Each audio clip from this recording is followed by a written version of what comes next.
जय श्री राम दोस्तों, राधे राधे। आज की कहानी बहुत ही ज्ञानवर्धक व प्रेरणादायक है। इस कहानी को सुनने वाले को कभी किसी के सामने हाथ नहीं फैलाना पड़ते। दोस्तों, प्राचीन काल समय की बात है। एक नगर में एक तालाब में हंस हंसनी का जोड़ा रहता था। वह हंस हंसनी का जोड़ा उस तालाब में शाम का समय था, विचरण कर रहा था। विचरण करते करते हंस हंसनी को एक कहानी सुनाता है। एक नगर में एक बहुत गरीब आदमी रहता था। उसके पास खाने के लिए भी कुछ नहीं था। उसके पास एक टूटी खटिया थी तथा थोड़े से चावल थे और एक मिट्टी की टूटी हुई हंडी थी। उसने सोचा कि अब मैं इस नगर में रहकर क्या करूँगा। वह थोड़े से चावल और टूटी हंडी को लेकर दूसरे नगर के लिए चला जाता है। जब वह दूसरे नगर के पास पहुंचता है तो वहां वह एक भटियारी के घर पर पहुंच जाता है और उस भटियारी से कहता है कि बहन, मैं दूसरे गांव से बहुत दूर से आया हूं, मुझे भूख लग रही है। यदि तुम्हारे पास थोड़ा सा दूध हो तो तुम मेरे चावल मेरी इस हंडी में डालकर खीर बना दो। वह भटियारी उस गरीब आदमी से उसके चावल व मिट्टी की टूटी हुई हंडी ले लेती है। जब हंडी में चावल पक रहे थे तब भटियारी का लड़का आता है और कहता है कि माँ, मुझे बहुत भूख लग रही है, मुझे थोड़े से चावल दे दो। तब भटियारी उस हंडी में से 2 चम्मच चावल अपने लड़के को दे देती है। वह गरीब आदमी यह सब चुपचाप चोरी से देख लेता है। जब भटियारी उस चावल की हंडी को लेकर आती है तब वह गरीब आदमी उस हंडी से अपना कान लगा लेता है और भटियारी से कहता है कि बहन, क्या तुमने इस हंडी में से चावल किसी को दिए हैं? तब भटियारी कहती है, नहीं, मैंने इस हंडी से चावल किसी को नहीं दिए हैं। वह व्यक्ति कहता है, बहन, तुम झूठ बोल रही हो, मेरी हंडी कह रही है कि तुमने 2 चम्मच चावल अपने लड़के को दिए हैं।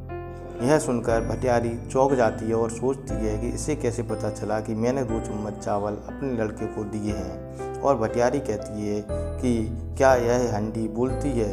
तब वह गरीब चालाक आदमी कहता है कि हाँ, यह हंडी बोलती है, यह सब कुछ बता देती है। यदि घर में चोरी हो जाए तो भी यह हंडी बता देती है। तब भटियारी सोचती है कि मेरे घर में बहुत चोरी होती है, मैं इस हंडी को खरीद लेती हूँ तो मुझे चोरी करने वाले का पता लग जाएगा। और ऐसा सोचकर वह भटियारी उस गरीब चालाक आदमी से वह हंडी कहती है, मुझे इस हंडी को बेच दो। वह गरीब चालाक आदमी कहता है, वैसे तो यह हंडी मैं किसी को नहीं बेचता, लेकिन तुमने मुझे खाना खिलाया है इसलिए मैं तुम्हें 100 रुपये में दे दूँगा। वह भटियारी 100 रुपये देकर वह टूटी हंडी ले लेती है। जब वह चालाक आदमी उस घर से चला जाता है तो इतने में भटियारी का पति आ जाता है और भटियारी उसे उस हंडी को दिखाती है और कहती है कि यह हंडी मैंने 100 रुपये में खरीदी है, यह हंडी चोरी करने वाले का पता बता देती है। तब भटियारी क्रोध में आ जाता है और गुस्से में बार बार कहता है कि यह टूटी हंडी तूने 100 रुपये में खरीद ली। और ऐसा कहकर वह हंडी को ज़मीन पर पटक देता है और हंडी के टुकड़े टुकड़े हो जाते हैं। भटियारन कहती है, आपने यह क्या किया? आपको नहीं पता यह हंडी बहुत ही कमाल की थी। तब भटियारा कहता है कि तुझे कोई मूर्ख बना गया है, यह टूटी पुरानी हंडी तूने 100 रुपये में खरीद ली है। और वह उस आदमी को ढूंढने के लिए घर से बाहर निकल जाता है। वह चालाक आदमी जा रहा था, सामने से देखता है कि एक रीछ आ रहा था। वह डर गया और भागने लगा। जब वह भागने लगा तो रीछ भी उसके पीछे पीछे दौड़ने लगा। भागते भागते वह एक पेड़ के पीछे छिप जाता है और रीछ आता है। रीछ भी उस पेड़ के तरफ आ जाता है और वह पेड़ की दूसरी तरफ से दोनों हाथ उस आदमी को पकड़ने के लिए डालता है। जब वह दोनों हाथ डालता है तो वह आदमी उस रीछ के दोनों हाथ पकड़ लेता है। अब वह रीछ और वो दोनों आदमी उस पेड़ के गोल गोल घूमने लगते हैं। वह चालाक आदमी सोचता है कि अगर मैंने रीछ के हाथ छोड़ दिए तो यह मुझे मार डालेगा। इतने में ही वह देखता है कि एक सेठ अपने घोड़े पर बैठकर उधर से निकल रहा था। अब वह अपने दिमाग में युक्ति लगाता है कि इस रीछ से छुटकारा पाने के लिए मुझे किसी की मदद चाहिए। और उस सेठ को देख करके वह कहता है कि सेठ जी, इधर आइए, यह रीछ बहुत ही कमाल का है, इस रीछ के गोल गोल घुमाने से यह पैसे देता है। तब वह सेठ कहता है, तुम मुझे क्या मूर्ख समझते हो? ये रीछ कभी कोई किसी को पैसे देता है क्या? तब वह जो चालाक आदमी था वो धीरे से चुपचाप बिना सेठ के देखे अपनी जेब से 100 रुपये नीचे निकाल कर डाल देता है और कहता है, देखो मैं झूठ थोड़ी बोल रहा हूँ, और यह देखो ज़मीन पर पैसे पड़े हुए हैं, लेकिन यह पैसे सिर्फ यह रीछ अकेले में देता है, किसी दूसरे के सामने ये पैसे नहीं देता। तब वह सेठ कहता है, ठीक है, तो क्या तुम मुझे यह रीछ बेचोगे? तब वह कहता है चालाक आदमी कि यदि आप मुझे 500 रुपये और अपना घोड़ा दे देंगे तो मैं यह रीछ आपको बेच दूंगा। अब वह सेठ उस रीछ के दोनों हाथ पकड़ लेता है और वह चालाक आदमी उस घोड़े पर बैठ करके चला जाता है। रीछ के हाथ पकड़ने के बाद वह सेठ और रीछ दोनों पेड़ के गोल गोल घूमने लगते हैं और वह चालाक आदमी वहाँ से निकल जाता है। तभी भटियारा वहाँ उस आदमी को ढूंढते ढूंढते वहाँ तक आ जाता है। अब वह भटियारा उस आदमी सेठ जी से पूछता है कि सेठ जी, आप यहाँ गोल गोल चक्कर क्यों काट रहे हैं? तब सेठ जी कहते हैं कि एक आदमी मुझे बेवकूफ़ बना गया और इस रीछ के हाथ पकड़ा गया।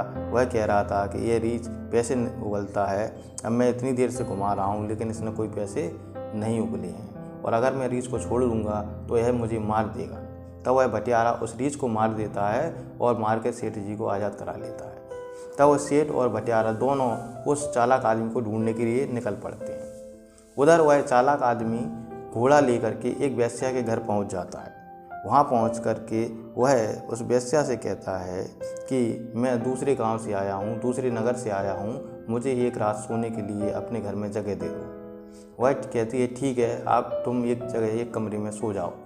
वह आदमी उससे कहता है कि लेकिन एक बात का ध्यान रखना, अपने नौकरों से कह देना कि वह मेरे घोड़े की लीद ना उठाएं। तब वेश्या पूछती है, ऐसी क्या बात है? तब वह कहता है कि मेरे घोड़े की लीद में से पैसे निकलते हैं, इसलिए उस लीद को कोई ना उठाए, उसे सिर्फ मैं ही उठाऊंगा। वेश्या उसकी बात पर विश्वास नहीं करती है, लेकिन सुबह जब उठती है तब वह देखती है वह चालाक आदमी क्या करता है, जब लीद उठाता है तो उसमें से 200 रुपये निकलते हैं।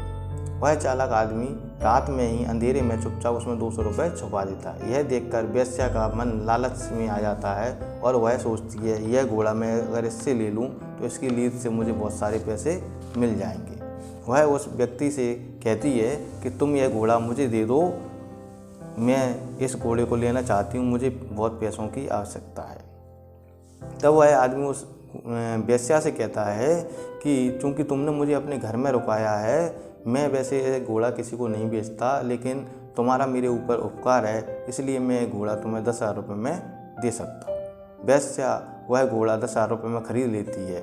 जब वह आदमी वहाँ से चला जाता है तब वेश्या सोचती है कि मैं इस घोड़े को ज़्यादा चने खिलाऊंगी तो यह घोड़ा जल्दी से मेरे पूरे पैसे मुझे दे देगा, और यह सोचकर उसको वह बहुत सारे चने खिला देती है। लेकिन चने खाने के बाद घोड़े का रात में पेट फूलता है और घोड़ा मर जाता है, और वह यह देखकर वेश्या रोने लगती है। तभी उधर से भटियारा और सेठ उस आदमी को ढूंढते ढूंढते वहाँ आ जाते हैं और पूछते हैं कि तुम क्यों रो रही हो।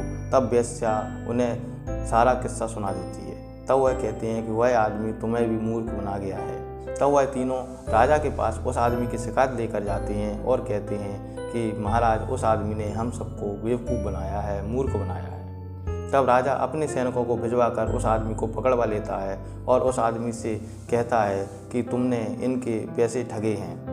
तब वह आदमी कहता है, महाराज, मैंने कोई अपराध नहीं किया है, मैंने तो अपना सामान इनको बेचा है और सामान के बदले में पैसे लिए हैं, मैंने कोई चोरी नहीं की है, ना ही मैंने कभी इनसे धोखे से पैसे लिए हैं। तब वह कहता है, यदि इनको ऐसा लगता है तो यह मेरा सामान मुझे वापस कर दें और मैं इनके पैसे लौटाने के लिए तैयार हूँ। तब राजा उनसे कहता है कि ठीक है। तब वेश्या से कहता है कि इसका घोड़ा वापस कर दो। तो वेश्या कहती है, महाराज, घोड़ा तो मर गया। और सेठ से कहता है, तब सेठ कहता है, महाराज, रीछ तो मर गया। और जब भटियारे से कहता है कि तो तुम इसकी हंडी वापस कर दो, तो वह कहता है, महाराज, हंडी तो टूट गई। तब राजा कहता है, जो सामान उसने तुम्हें बेचा वह सामान अगर तुम वापस नहीं कर सकते तो वह तुम्हें पैसे कैसे वापस करेगा?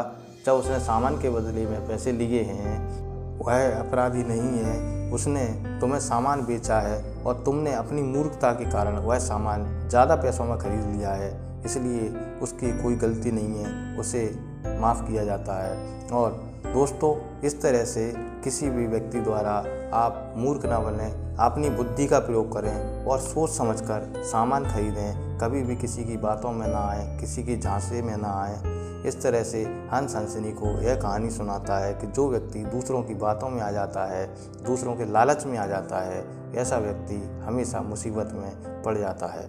दोस्तों, कहानी पसंद आई हो तो कहानी को लाइक करें, शेयर करें तथा चैनल को सब्सक्राइब कर लें और कमेंट बॉक्स में जय श्री राम अवश्य लिख दें। धन्यवाद।